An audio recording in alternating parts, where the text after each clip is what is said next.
Richard, back to you. Anthony, thanks a lot. Thousands of students heading to school using their laptops as part of a virtual learning day to make sure kids know how to use the technology and learn those new skills. Maria Sellers in the studio now, breaking down the impact this has on parents, kids, and teachers. Well, Columbia County Schools hosted one of two virtual learning days this year. They've been preparing for it for the last several weeks, and today's virtual learning day gave them the chance to see what the problems were and correct them before the next one. The district says there were not many issues today, but some students did have a few problems with connectivity. They also gave devices to students who needed them.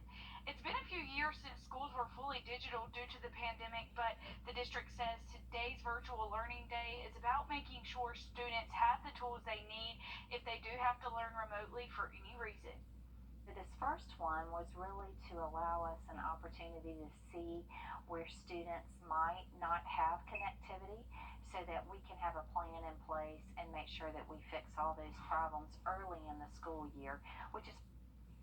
And the district says they will have one more planned digital learning day, but that one is currently scheduled for March 10th. Coming up tonight on News 12 at 6 o'clock, we hear from a local middle school teacher about her experience with this digital day. Interesting technology there, Maria. Thanks a lot. 600 National Guardsmen are distributing water right now to those in need in Jackson, Mississippi. It's been tough over there this week. They just launched 7 new distribution sites. Brendan Hall reports on the efforts to make sure everyone has the clean water they need. I'm laboring on Labor Day. We're coming to work that day. Every day for the foreseeable future, the National Guard will give out 2 cases of water at 7 different locations across the capital city from 9 a.m. to 6:30 p.m. The Mississippi Emergency Management Agency, the group tasked with organizing the distribution efforts, also announced Thursday that federal entities like the U.S. Army Corps of Engineers and the EPA are officially part of the state's response efforts. The Corps of Engineers can move water. We know they can. So bringing them in is a powerful part of our plan. EPA's on site. We had a conference early this morning at 8 o'clock, nailing down what the work was to do today and then what we're going to do in the following days. One plan for the days to come is to continue taking advantage of the State Fairgrounds' new water well, which was built ironically to take the fairgrounds off the city's water system.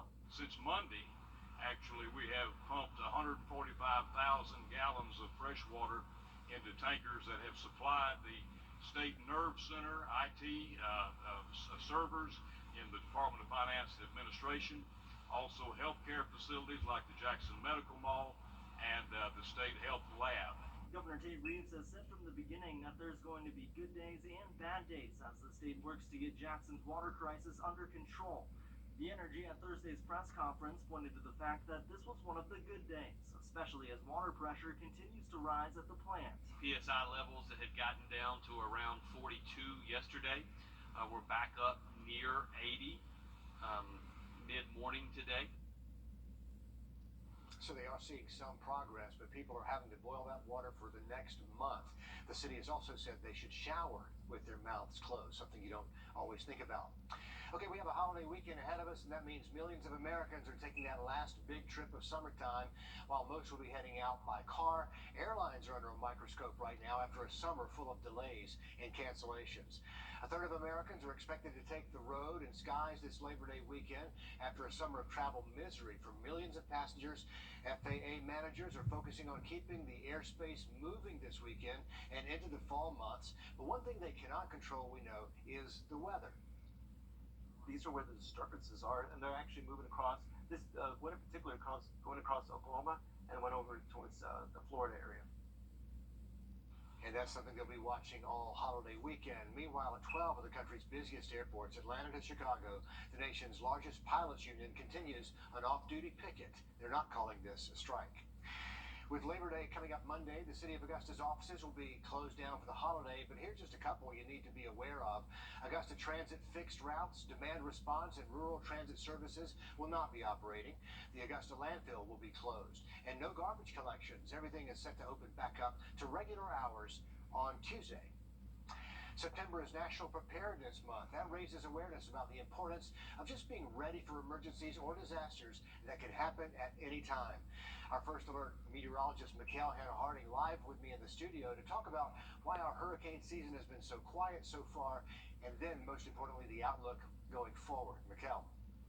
Yes, sir. Thank you, Richard. And as far as the tropics, we actually have our first hurricane of this season. Hurricane Danielle is a Category 1 hurricane out in the northern Atlantic, so pretty far away from the United States. It's forecasted to actually become a Category 2 hurricane possibly sometime this weekend, and it will continue to meander out there in the northern Atlantic. So not much to really help steer this system, but again, that's our first hurricane of this season so far.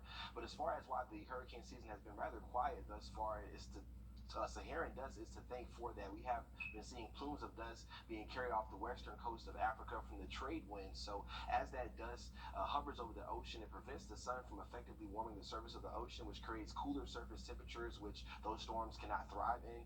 And it also just chokes out that abundance of moisture and the availability of moisture for these storms to form.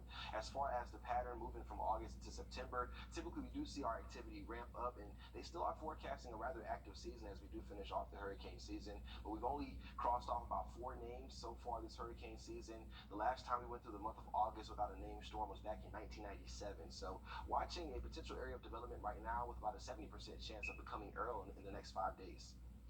And I know it's something we'll all be watching closely. Thanks for that, Mikhail. Happening this month, Shepherd Community Blood Center is collecting toys for kids at our Children's Hospital of Georgia. This is in honor of Childhood Cancer Awareness Month. So here's a look at some of what they're trying to collect right now. They're asking for all these items to be brand new in their original packaging. All right, well, as we're heading out the door this evening,